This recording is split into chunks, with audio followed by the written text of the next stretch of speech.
May the words of my mouth and the meditation of our hearts be acceptable to you, O God, our rock and our Redeemer. I want to put this passage in context for you. This is written by Catherine Matthews, who is a minister who writes for the United Church of Christ.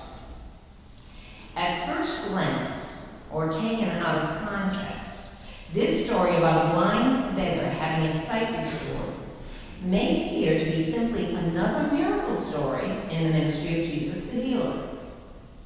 Encountering it within the larger narrative, however, we hear more clearly how God is speaking to our hearts today through this simple story of mercy, healing, and faith. Jesus and the disciples are approaching the end of their travels.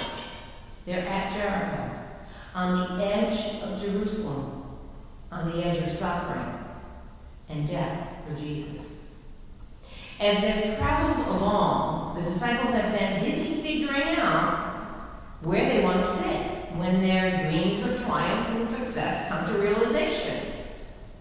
Somehow, much of what has gone before, much of what Jesus has said and done, much of who Jesus is, has gone right past them.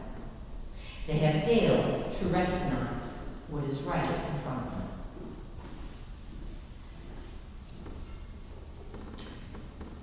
This is a familiar Mark and healing story.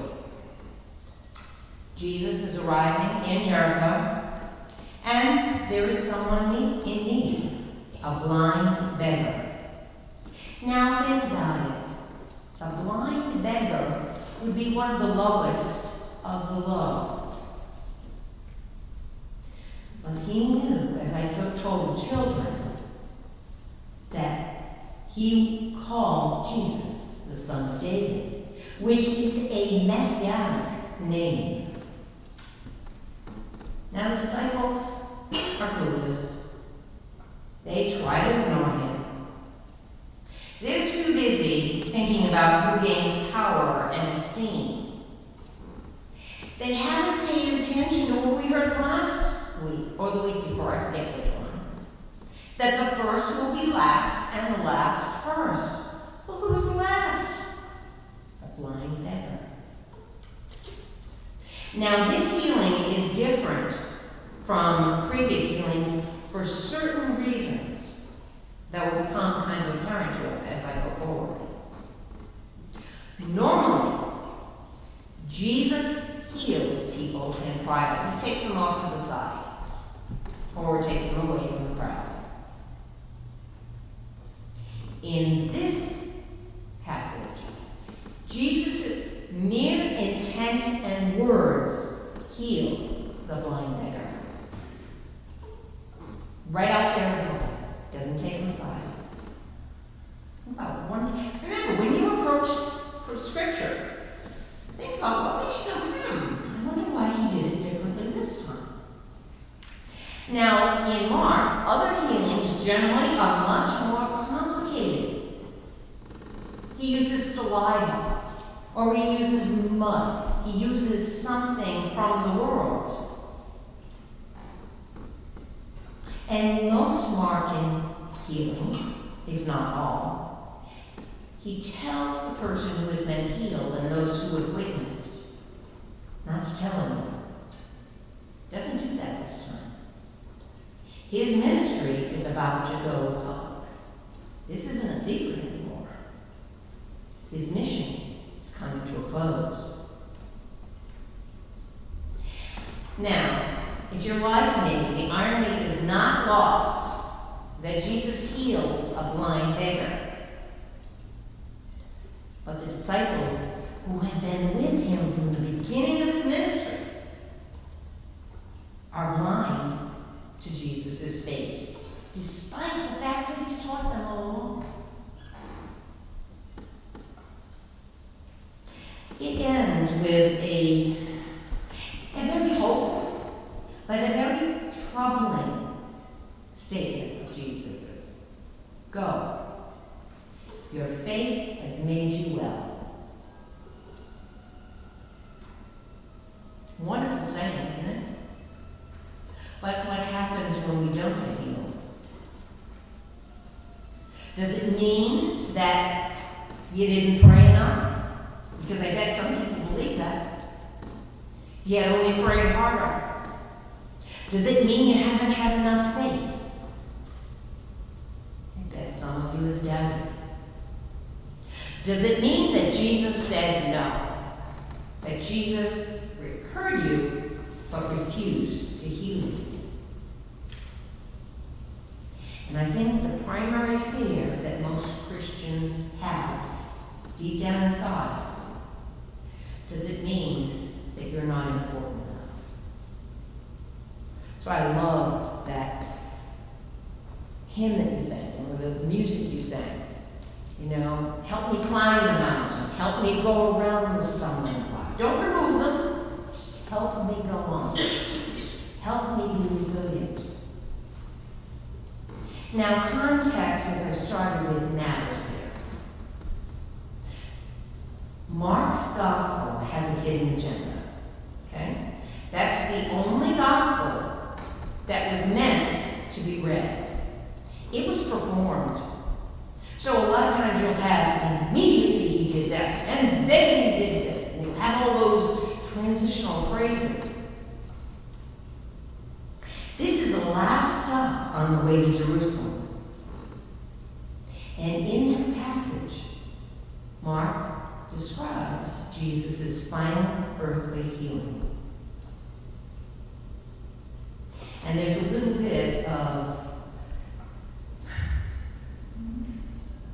I guess, a foreshadowing here. That Bartimaeus, the blind beggar, the word actually means son of the unclean.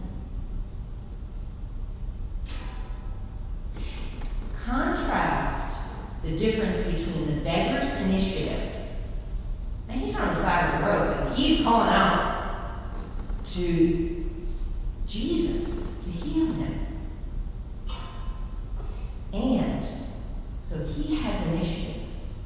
What do the disciples have that we've talked about over the past few weeks? Who is the greatest among you? And who's going to sit on your left and your right? They have aspirations. That was written by Ched Myers in Binding the Strong Man. He was looking for mere vision, simplicity, vision, healing, versus they're looking for status and privilege. Because they had been with him, right? So if you've been coming to church all this time, you know it all, right? I studied the Bible, I must know it all. If you think you know it all, you've lost it. Because God, the magnificent God, is pure mystery and beyond all of us.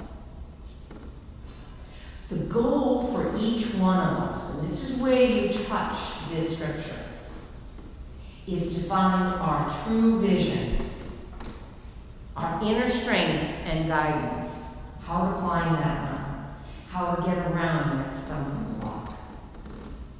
And remember to keep, as always, our focus on God. Because when we're focused on the mountain, what happens?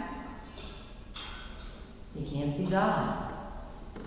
It seems overwhelming. People get kind of immobilized. They don't know what to do, and they kind of get overwhelmed.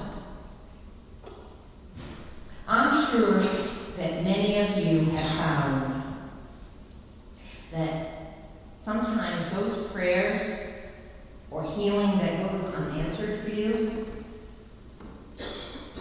that God can use our situation for other healing of ourselves and of others.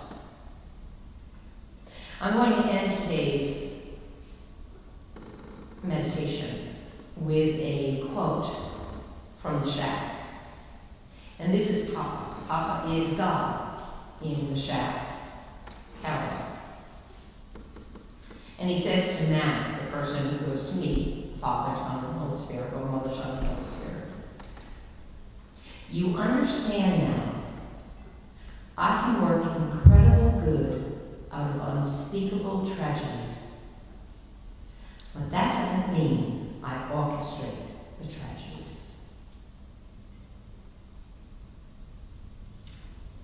That doesn't mean I orchestrate the tragedies. And so often, we think that God is punishing us or doing something to us. God doesn't orchestrate our tragedies. People's free will orchestrate tragedies.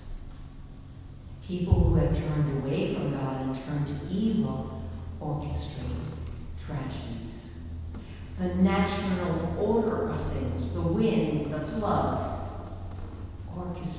orchestrate tragedies without any punishment by God associated with that. Our goal is to understand that and then try to figure out how God has used our lives, our challenges, our mountains, our stumbling blocks for good in this world. Amen.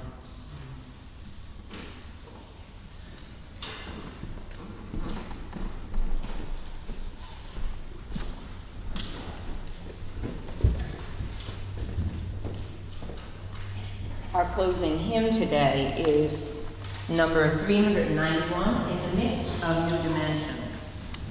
This has some great words to it, so pay attention to them as you sing.